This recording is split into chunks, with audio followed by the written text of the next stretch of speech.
The rain battered the roof of our small Chicago apartment, a relentless drumbeat that matched the pounding in my chest.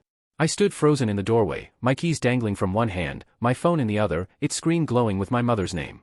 The call had ended seconds ago, but her words still echoed, "We can't have that beggar in our house, Sarah. He's not our responsibility." My 6-year-old son, Ethan, was gone. Not lost, not kidnapped, but thrown out by my own parents. They'd called him a beggar. My sweet, wide-eyed boy who loved dinosaurs and blueberry pancakes. I dropped my keys, the clatter swallowed by the storm outside, and sank to my knees. How had it come to this? I'd left Ethan with my parents in their suburban Evanston home for the weekend. I was working double shifts at the hospital, trying to keep our heads above water after my husband, Tom, walked out 2 years ago. My parents had always been strict, their house a shrine to order and appearances, but I never imagined they'd turn on their own grandson. The story began 3 days ago. I dropped Ethan off on Friday evening, his Spider-Man backpack bouncing as he hugged me goodbye. "Be good for Grandma and Grandpa," I'd said, kissing his forehead. He'd grinned, clutching his favorite T-Rex toy. My parents, Helen and Richard, had stood at the door, their smiles tight. I should have seen the warning signs, the way Mom's eyes lingered on Ethan's frayed sneakers, the way Dad's jaw twitched when Ethan asked for seconds at dinner. I worked through the weekend, my phone silent until Sunday night. That's when Mom called. "He's too much, Sarah," she'd said. "He's wild, disrespectful. We told him to leave, and he's out there somewhere. Don't come crying to us."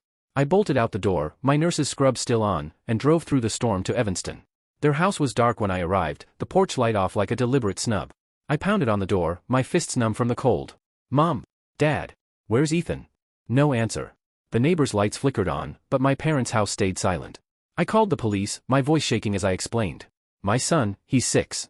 My parents, they kicked him out." The dispatcher's tone was skeptical, but they sent a patrol car. I stood in the rain, imagining Ethan alone, his small body shivering in the dark. He was out there because my parents, the people who raised me, had deemed him unworthy. The police arrived, their flashlights cutting through the downpour. "Ma'am, you're saying your parents threw out a 6-year-old?" Officer Daniels asked, his brow furrowed. I nodded, tears mixing with the rain. They knocked on my parents' door, louder than I had. Finally, the porch light flicked on, and Mom appeared, her face a mask of indignation. "He was stealing food from the pantry," she said, arms crossed. "He broke a vase. We told him to wait outside until you came. It's not our fault he ran off." I lunged forward, but Officer Daniels held me back. "Where is he?"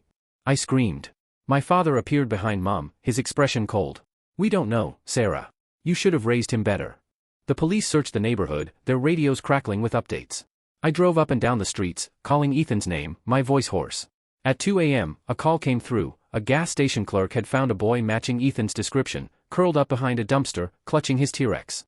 I sped to the station, my heart in my throat. Ethan was there, soaked and shivering, his eyes red from crying. I wrapped him in my jacket, sobbing as I held him. "I'm so sorry, baby," I whispered. He didn't speak, just clung to me, his small hands trembling. The police took my parents' statements, but no charges were filed. "It's a family matter," they said. I took Ethan home, vowing never to let him near my parents again. But the questions gnawed at me. How could they do this? And how could I protect Ethan from a world that included my own family? The next morning, Ethan sat at our tiny kitchen table, poking at his cereal. His usual chatter was gone, replaced by a silence that broke my heart. I knelt beside him, brushing his damp hair from his forehead. "You okay, buddy?" I asked softly. He nodded, but his eyes stayed on his bowl. "Grandma said I'm a bad kid," he mumbled. "She said I don't belong there." I swallowed the rage bubbling inside me. "You're not bad, Ethan. You're the best kid I know." He gave a small smile, but it didn't reach his eyes. I wanted to storm back to my parents' house and scream until they understood the pain they'd caused, but I had to focus on Ethan. He needed me now more than ever. I called in sick to work, something I couldn't afford, and spent the day with him. We built a blanket fort in the living room, watched Jurassic Park, and ate too many cookies. He laughed a little, but the spark in his eyes was dim. I kept replaying Mom's words, beggar, disrespectful, wild. Ethan was a kid, not a criminal. He was 6, for God's sake. That night, after Ethan fell asleep, I sat on the couch, staring at my phone. I wanted answers. I called my parents, but it went to voicemail. "Mom, Dad, how could you do this to Ethan?" I said, my voice breaking. "He's your grandson. Call me back." They didn't. I started digging into my parents' behavior, trying to understand. They'd always been strict, obsessed with appearances. Growing up, I'd lived under their rules, no messy rooms, no loud laughter, no mistakes. But this was different. This was cruelty. I remembered how they judged Tom, my ex-husband, for his lowly mechanic job. They'd never accepted him, and now they were rejecting Ethan. I posted about it on a parenting forum, anonymizing the details. The responses flooded in. "That's abuse. Cut them off. Your son deserves better." One user suggested therapy for Ethan to process the trauma. I booked an appointment with a child therapist the next day. The therapist, Dr. Carter, was kind but direct. Ethan's experienced rejection from people he trusted, she said after their first session. He needs stability and reassurance. She gave me strategies: validate his feelings, keep routines consistent, and avoid exposing him to toxic family dynamics. I nodded, guilt gnawing at me. I'd trusted my parents with him. This was on me, too. Over the next week, Ethan started opening up. He told me how Grandma had yelled when he spilled juice, how Grandpa had locked the pantry and said, "No more for you." I listened, fighting back tears, and promised myself I'd protect him. But the bills were piling up, and my shifts at the hospital were relentless. I needed help, but my parents were no longer an option. I reached out to my best friend, Lisa, who lived in Oak Park. She offered to watch Ethan during my evening shifts. "He's a great kid, Sarah," she said, ruffling his hair. "We'll have fun." For the first time in days, I felt a glimmer of hope. But the pain of my parents' betrayal lingered, a wound that wouldn't heal. The drive to Evanston felt like a march to battle, the Chicago skyline fading in my rearview mirror. It had been 3 weeks since my parents threw Ethan out, calling him a beggar, and the wound was still raw. I'd left him with Lisa, who'd promised to take him to the zoo to see the lions, his new obsession since dinosaurs. "Go get answers, Sarah," she'd said, her eyes fierce. I gripped the steering wheel, my nurse's scrubs wrinkled from a sleepless night, determined to face the people who'd betrayed my son. My parents' house stood as it always had, a monument to perfection, with its trimmed hedges and spotless windows. Growing up, I dreaded their rules: no crumbs on the counter, no laughter too loud. Now, as I stood on their porch, I wasn't their obedient daughter. I was Ethan's mom, and he deserved better than their cruelty. I knocked, each thud a demand for truth. Mom opened the door, her face a mask of annoyance. "Sarah, this isn't a good time," she said, her voice clipped. I didn't back down. "Why did you do it?" I asked, my tone sharp. "Why did you throw out a 6-year-old?" She stepped outside, pulling the door shut like she was protecting her pristine world. "He was uncontrollable," she said, arms crossed. "Spilling juice, sneaking snacks, breaking a vase. We told him to wait outside until you came. You've let him become a problem, Sarah." "A problem?" I snapped, my voice echoing in the quiet neighborhood. "He was scared, alone in the rain, because you called him a beggar. He was found behind a dumpster, Mom." My hand shook, but I held her gaze. Dad appeared, his eyes cold. "You're too soft," he said. "Kids need structure." He was disrespectful, taking what wasn't his. "We won't tolerate that." I laughed, a bitter sound that startled even me. "He's your grandson. You were supposed to love him, not judge him." Mom's lips trembled, but she said nothing. "You've lost us," I said, turning away. Their silence followed me to the car, heavier than the rain that night. Driving back, I called Lisa. "How's Ethan?" I asked, my voice cracking. "He's naming the lions," she said, chuckling. "He's okay, Sarah." I clung to that, but my parents' words gnawed at me. They'd always been this way, obsessed with control, with appearances. I'd spent my life trying to fit their mold, but Ethan wouldn't. He deserved a world that saw his worth. At home, Ethan ran to me, his zoo pamphlet crumpled from excitement. "The lions roared, Mommy," he said, his eyes bright. I hugged him, hiding my tears in his hair. "Tell me all about it," I said, sitting cross-legged on the floor as he described every animal. But later, as he drew a lion, he paused. "Do Grandma and Grandpa hate me?" he asked, his voice small. I knelt beside him. "They don't hate you, buddy. They just made a big mistake." He nodded, but the doubt in his eyes cut deep. I'd trusted them with him, and I'd failed him. That night, I posted on the parenting forum, asking how to heal a child's heart after family betrayal.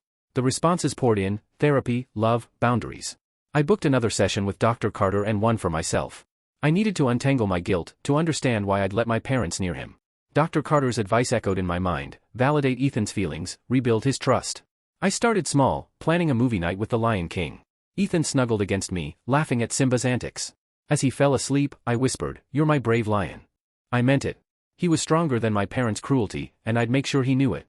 Ethan's silence at breakfast was a knife to my heart. He stared at his oatmeal, his spoon unmoving.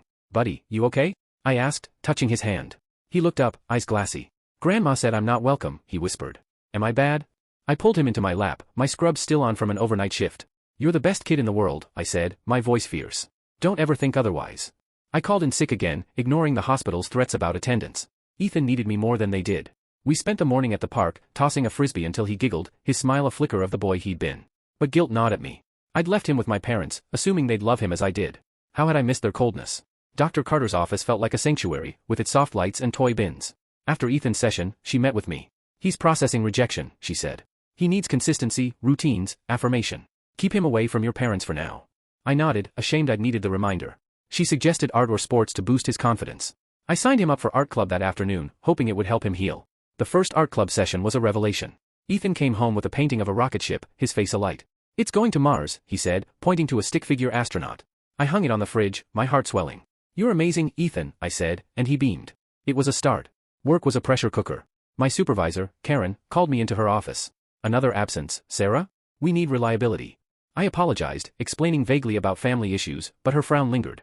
I couldn't lose this job, rent was due, therapy wasn't cheap. My coworker, Jamal, caught me crying in the break room. "Check out medical transcription," he said. "Remote, good hours." I applied that night, dreaming of evenings with Ethan. Lisa was a godsend, watching him during my shifts. She sent videos of him building pillow forts, his laughter a bomb. "Can we keep Lisa forever?" he asked one night, eating her homemade tacos. I laughed, nodding. "She's family now." But the bills piled up, and my parents' silence was deafening. I wrote a letter, "You broke us," but crumpled it, tossing it in the trash. They didn't deserve my words. Ms. Rodriguez, Ethan's teacher, noticed his quietness. At a parent-teacher meeting, she leaned forward, her voice kind. "He's struggling socially. Any changes at home?" I told her about my parents, my voice shaking. She suggested soccer, saying it could build his confidence. I enrolled him, watching him kick a ball with tentative joy. "You're a champ." I cheered, and he waved, shy but proud. Every night, we did talk time after dinner. Ethan shared stories about school, his new friend Max, his dream to visit Mars. "Will you come with me?" he asked, eyes wide. "Always," I promised. As he slept, I watched him, his T-Rex toy tucked under his arm. We were rebuilding, piece by piece, and I'd make sure he never felt unwanted again. For months after my parents cast Ethan out, I stood in the community center's bustling art room, watching him dab paint onto a canvas. His tongue peeked out in concentration, a habit that reminded me of myself as a kid. The betrayal still stung, my parents' cold dismissal of my 6-year-old, calling him a beggar, but Ethan's small steps toward healing gave me hope. Art club had become his sanctuary, and today, I met Maria, a single mom whose daughter, Sophia, was Ethan's new friend. Maria's laugh cut through the room's chatter, warm and unguarded. "Your kid's a Picasso," she said, nodding at Ethan's painting of a pterodactyl. I smiled, grateful for her warmth. "He's obsessed with dinosaurs," I said, watching Ethan and Sophia giggle over a shared box of crayons. Maria invited us to dinner at her apartment, a cozy place in Logan Square filled with plants and kid-drawn art. "You look like you need a night off," she said, pouring me a glass of cheap Merlot. Over spaghetti, Maria shared her story, a bitter divorce, no family nearby, raising Sophia alone. "You find your tribe," she said, her eyes kind. "The ones who show up when it counts." I nodded, thinking of Lisa, who'd been our rock, watching Ethan during my hospital shifts. Maria's words hit deep. I'd lost my parents, but I was finding new family. Ethan and Sophia played superheroes, their laughter a balm to my frayed nerves. Maria mentioned a free parenting workshop at the community center, run by a social worker named Carla. "It's a game changer," she said. "Helps you navigate the chaos." I signed up, desperate for tools to help Ethan. The first session was eye-opening. Carla taught us about setting boundaries and fostering resilience in kids. I realized I'd been carrying my parents' rejection as my own failure. "You're enough," Carla said, her voice firm. "Your love is enough." I started a new routine with Ethan, dinner, a bedtime story, and talk time, where he could share anything. One night, he said, "I don't want to see Grandma and Grandpa. They're mean." I hugged him, my heart aching. "You don't have to, buddy," I said. "We've got each other." His small nod felt like a victory. The medical transcription job came through, a lifeline that let me cut back on hospital shifts. The pay was modest, but it meant more evenings with Ethan. We'd build Lego spaceships or watch Planet Earth, his eyes wide at the sight of velociraptors. "Can we go see real fossils?" he asked. I promised a trip to the Field Museum, budgeting for it despite the stack of bills on my counter. My parents' silence was a wound that wouldn't close. One afternoon, a letter arrived, a check for $500 with a curt note, for Ethan's needs. No apology, no warmth. I tore it up, my hands shaking. We didn't need their money, we needed their love, and they'd chosen their pride instead. I called Lisa, venting. "They don't get it," she said. "Focus on Ethan. He's your why." At art club, Ethan's teacher, Ms. Chen, praised his creativity. "He's got a spark," she said, showing me his latest drawing, a dinosaur family protecting a nest. I saw us in it, Ethan and me against the world. I framed it, hanging it beside his rocket ship painting. Maria noticed my exhaustion one day and offered to take Ethan and Sophia to the park. "You rest," she said. I did, collapsing on the couch, grateful for her friendship.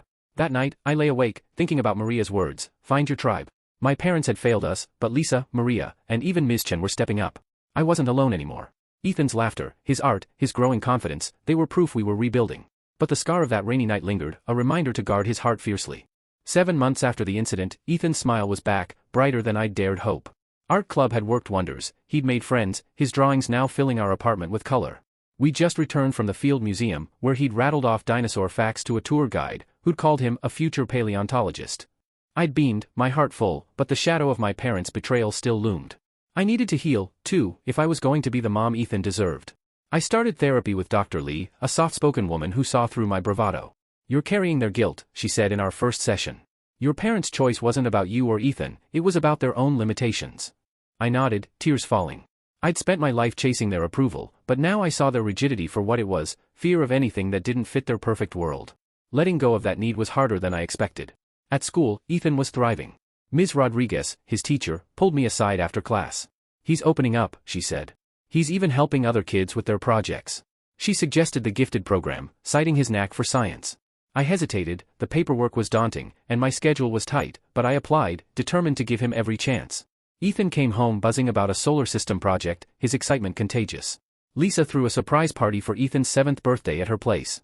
Maria and Sophia came, along with Max, Ethan's soccer buddy. Balloons filled the room, and a dinosaur-shaped cake made Ethan squeal. I wished for a pet raptor, he whispered, blowing out his candles. I laughed, promising a stuffed one. Watching him with his friends, I felt a weight lift. He was healing, and so was I. Work was steadier with the transcription job. I'd quit my extra hospital shifts, giving me time to coach Ethan's soccer team with Maria. We'd cheer him on, his small legs sprinting across the field. Go, Ethan! I'd yell, my voice hoarse. He'd wave, his grin wide. Those moments felt like freedom, like we were rewriting our story. But my parents' absence gnawed at me. I'd stopped expecting their call, but the silence hurt. Dr. Lee encouraged me to write them a letter, not to send, but to release my anger. I did, pouring out my pain. You broke his trust. You broke mine. I burned it in the backyard, the smoke curling into the Chicago sky. It didn't erase the hurt, but it lightened it. One evening, Ethan showed me a drawing of us at the museum, holding hands by a T-Rex skeleton. This is our adventure, he said. I hugged him, tears in my eyes. It's the best adventure, I said. We were building a life where he felt safe, loved, valued. The question wasn't whether we could survive my parents' betrayal, we already had. It was whether I could let go of the past to embrace our future. A year had passed since that rainy night when my parents threw out Ethan, my 6-year-old son, calling him a beggar. The memory still burned, but Ethan was blossoming. His art club drawings covered our apartment walls, and his laughter filled our evenings. I was folding laundry, the scent of lavender detergent grounding me, when the doorbell rang. I opened it to find my mother, Helen, standing on the stoop, her face pale and drawn. Sarah, she said, her voice unsteady. Can we talk? My instinct was to slam the door. Ethan was at school, thank God, but the sight of her brought back that night, Ethan shivering behind a dumpster, clutching his T-Rex toy. I crossed my arms. What do you want? I asked, my tone cold. She fidgeted, clutching her purse. We made a terrible mistake, she said. I can't stop thinking about Ethan. Her eyes glistened, but I stayed silent, remembering her words, beggar, disrespectful. Your father's sick, she continued. Cancer. He wants to see you both. The word cancer hit like a punch, but I held firm. You threw out my son, I said. You left him in the rain. Why should I let you near him again? Mom flinched, tears spilling.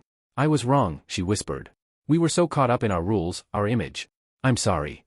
It was the apology I'd craved, but it felt hollow, too late. I need time, I said, stepping back. She nodded, leaving a card with her number. Call me, please, she said, her voice breaking. The door closed, and I sank onto the couch, my mind spinning.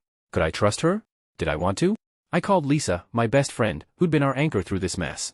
Your mom showed up, she said, incredulous. After a year? What's her angle? I didn't know. I told Dr. Lee, my therapist, about it in our next session. You don't owe them anything, she said. But if you consider reconnecting, set clear boundaries. Ethan's safety comes first. I nodded, grappling with the flicker of hope Mom's visit had sparked. Could they change? Did I want them to? I didn't tell Ethan right away. He was thriving, soccer games with his friend Max, art club with Sophia, Maria's daughter. But that night, during our talk time routine, he asked, do Grandma and Grandpa ever think about me? I froze, then said, they might, buddy. But you're safe with me. He nodded, clutching his stuffed raptor, a birthday gift from Lisa. I couldn't risk his heart again. The next day, I met Maria for coffee at the community center. She'd become family, her warmth a contrast to my parents' coldness. Your mom's got nerve, she said when I told her. But maybe she's scared. Cancer changes people. I sipped my coffee, unsure. Maria suggested I meet Mom alone first, test her sincerity. It made sense. I needed to see if her remorse was real before letting her near Ethan. I called Mom, arranging to meet at a diner in Evanston. Neutral ground. She looked older, her hands trembling as she stirred her tea. Your father's in chemo, she said. It's made us see things differently. We want to make things right. I listened, my guard up. She admitted they'd been wrong, their strictness blinding them to Ethan's needs. I want to know him, she said, tears falling. I laid out my terms, supervised visits, no criticism, Ethan's comfort first. She agreed, her relief palpable. I wasn't ready to trust her, but I wanted Ethan to have family, if they could prove themselves. I discussed it with Dr. Carter, Ethan's therapist. Talk to him openly, she advised. Let him decide. That night, I sat on Ethan's bed, his dinosaur posters glowing in the lamplight. "Grandma wants to see you," I said gently. "Only if you're okay with it." He thought for a moment, then said, "Will you stay with me?" I nodded. "Always." The first visit was at our apartment, supervised. Mom brought a dinosaur coloring book, and Ethan eyed her warily but took it. They colored together, her asking about his favorite dinosaurs. He answered softly, but I saw a spark of curiosity. It wasn't forgiveness, but it was a start. I watched, ready to intervene, my heart caught between hope and fear. The diner meeting with Mom left me rattled, but I was determined to protect Ethan while testing her intentions. A month later, we'd settled into a cautious rhythm. Mom visited every other week, always at our apartment, always with me present. She was different, quieter, listening more than lecturing.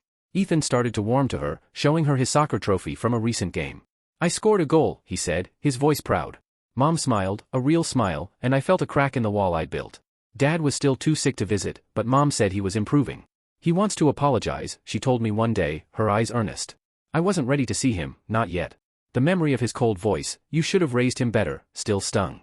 But Ethan's growing ease with Mom gave me pause. Maybe redemption was possible, if they earned it. I leaned on my tribe, Lisa, Maria, and now Jake, my estranged brother, who'd reached out after hearing about Ethan. "I can't believe they did that," he said over coffee, his face grim.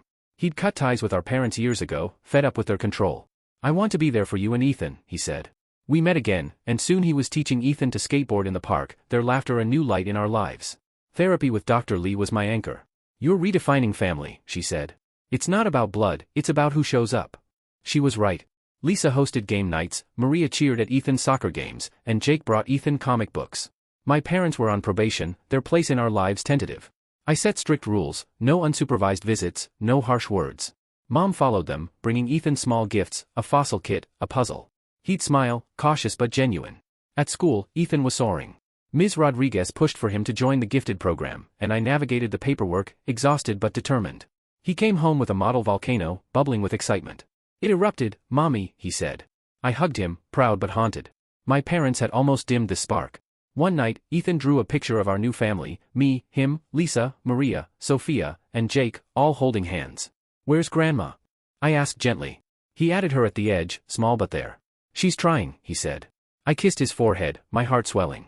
He was teaching me forgiveness, even if I wasn't ready to fully give it. The transcription job gave us stability, letting me save for a museum membership. We went back to the Field Museum, Ethan reciting dinosaur facts to strangers. "He's special," a guide told me. I nodded, tears in my eyes. He was. And I'd make sure he always knew it, no matter who tried to call him less. 18 months after my parents threw Ethan out, calling him a beggar, our life had found a fragile rhythm. Ethan, now 7, was thriving in art club, his drawings of dinosaurs and spaceships plastering our Chicago apartment. My mother's visits had become regular, every other Sunday, always supervised. She was softer now, her once sharp edges dulled by guilt or maybe my father's cancer. Ethan greeted her cautiously, but his smiles grew warmer, especially when she brought fossil kits or asked about his soccer games. I watched them closely, my heart a tug-of-war between hope and caution. Mom sat at our kitchen table, coloring with Ethan, her questions gentle. "What's this dinosaur called?" He'd answer, "Ankylosaurus," his voice proud. I saw glimpses of a grandmother I'd never known growing up, one who listened instead of judged. But I wasn't ready to forgive, not fully. That night, when Ethan was 6, shivering behind a dumpster, was a scar that wouldn't fade. Dad's health had stabilized, and he joined a visit one crisp fall day.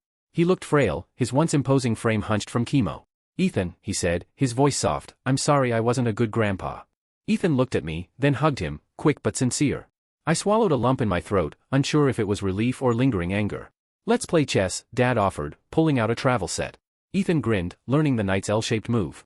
I stood by, vigilant, but the moment felt like a bridge, however shaky. Lisa and Maria remained our anchors.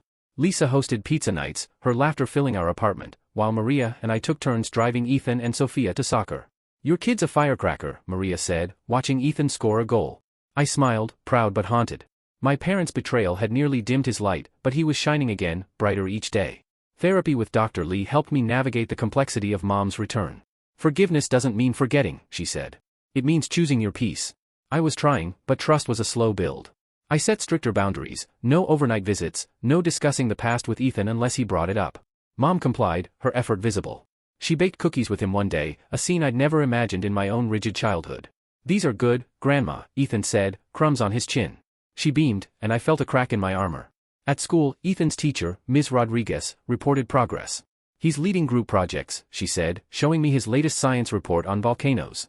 I pushed for the gifted program, spending late nights on paperwork. Ethan came home buzzing about a class experiment, his eyes alight. We made a comet, he said. I hugged him, vowing to nurture that spark. One evening, Maria invited us to a community center talent show. Ethan performed a skit with Sophia, playing a dinosaur explorer. The crowd cheered, and I clapped until my hands hurt, tears in my eyes. He was healing, and so was I, but the past lingered. I wrote in my journal, a habit Dr. Lee suggested, they're trying, but Ethan's my North Star. I'll protect him, always. By Ethan's 8th birthday, our life felt like ours again. The transcription job had stabilized our finances, letting me save for small joys like a zoo pass. Ethan's birthday was a triumph. Lisa and Maria threw a party at the park, with a dinosaur piñata and cupcakes. Ethan's friends, Max and Sophia, chased him through the grass, their laughter echoing. Best day ever, he declared, hugging me. I smiled, but the weight of the past year and a half lingered. We'd built a new normal, but it was hard one. Mom's visits were steady, and Dad joined when he could, his health fragile but improving. They respected my rules, bringing Ethan books or puzzles, never pushing. One Sunday, Dad taught him checkers, chuckling when Ethan won. You're sharp, kid, he said. Ethan grinned, and I saw a bond forming, tentative but real. I wasn't ready to call it family, but it was something. Jake, my brother, had become a constant presence. He'd moved back to Chicago after years away, estranged from our parents like me. I should have been here sooner, he said, guilt in his eyes. He took Ethan to comic book stores, their heads bent over Spider-Man issues. Uncle Jake's cool, Ethan told me, and I laughed, grateful for another ally. At soccer, Ethan was a star, his small frame darting across the field. Maria and I coached together, yelling encouragement. You're killing it, Ethan. I shouted, my voice hoarse. He waved, his confidence growing. School was better, too. His gifted program teacher praised his creativity, suggesting a science fair. Ethan chose dinosaurs, no surprise, and I helped him build a model T-Rex skeleton, our kitchen table a mess of glue and paint. Dr. Lee pushed me to reflect on my parents' role. What do you want from them, she asked. I didn't know. Their remorse seemed genuine, but trust was a steep climb. One night, Ethan asked, are Grandma and Grandpa good now? I hesitated. They're trying, I said. That's what counts. He nodded, satisfied, and I marveled at his grace. He was teaching me how to move forward. Lisa hosted a game night, and Ethan beat us all at Uno, giggling as he dropped a wild card. Maria whispered, you've got a good kid. I nodded, my heart full. Our new normal wasn't perfect, but it was ours, built on love, not judgment. Ethan's laughter was my proof we were doing something right. 2 years after that awful night, I started volunteering at the community center, leading a support group for single parents. Sharing our story, anonymized, felt like shedding a weight. Other parents nodded, their own tales of struggle and strength echoing mine. You're not alone, I told a young mom, her eyes tired but hopeful. It was true for me, too. Lisa, Maria, Jake, they were my family now, more than my parents ever were. Jake became Ethan's hero, taking him to Cubs games and teaching him to throw a curveball. He's got your fire, Jake told me, ruffling Ethan's hair. We'd reconnected over shared wounds, our parents' rigidity had pushed him away, too. I'm here now, he promised, and he was, showing up for school events and pizza nights. Mom and Dad kept visiting, their efforts steady. Mom joined us at a soccer game, cheering awkwardly when Ethan scored. Dad, stronger now, brought a chess set, playing with Ethan for hours. I'm proud of you, he told him, and Ethan beamed. I watched, torn between gratitude and caution. They'd hurt us, but they were trying, and Ethan seemed to want them in his life. The community center became my outlet. I organized a fundraiser for kids' programs, and Ethan helped, painting posters. For other kids like me, he said, his empathy humbling. I saw my parents differently through this lens, not as monsters, but as flawed, shaped by their own rigid upbringings.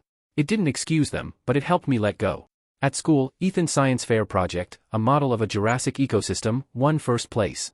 You're a rock star, I told him, framing his ribbon. He grinned, saying, I want to find real fossils someday. I promised we'd keep chasing his dreams, no matter what. One night, I found Ethan drawing our family, me, him, Jake, Lisa, Maria, Sophia, and my parents at the edge. They're part of it, he said softly. I hugged him, tears falling. He'd redefined family, and I was learning from him, how to forgive, how to rebuild, how to keep going. 2.5 years after that rainy night, I watched Ethan sleep, his T-Rex toy on his nightstand. He was 8 now, his face softer but stronger, a boy who'd faced rejection and come out brighter. Our apartment, once a place of survival, was a home filled with his art, soccer trophies, and love. We'd built something unbreakable, despite my parents' betrayal. Mom and Dad were part of our lives, on my terms. They'd changed, not perfectly, but enough. Mom helped Ethan with a school project, her patience surprising me. Dad, in remission, took him to a museum, listening as Ethan rambled about triceratops. You're a good grandpa now, Ethan told him, and I saw Dad's eyes glisten. I forgave them, not for them, but for me, to free myself from the anger that had anchored me. Lisa, Maria, and Jake were our foundation. Lisa threw barbecues, Maria hosted sleepovers for Ethan and Sophia, and Jake took him to arcade nights. They showed up when my parents hadn't, proving family was about choice, not blood. Ethan thrived, his confidence soaring in the gifted program, his laughter a daily gift. I volunteered more, mentoring other parents, sharing our story to help them find their strength. Ethan joined me sometimes, handing out flyers, his smile infectious. "We're helping people," he said, and I nodded, proud beyond words. As I turned off Ethan's light, I thought of that night, him alone, called a beggar. He was never that. He was my heart, my reason to fight. In our small apartment, we'd created a world where he belonged, surrounded by love. The scars remained, but they'd shaped us into something stronger, a family redefined, built on trust, resilience, and the unbreakable bond between a mother and her son.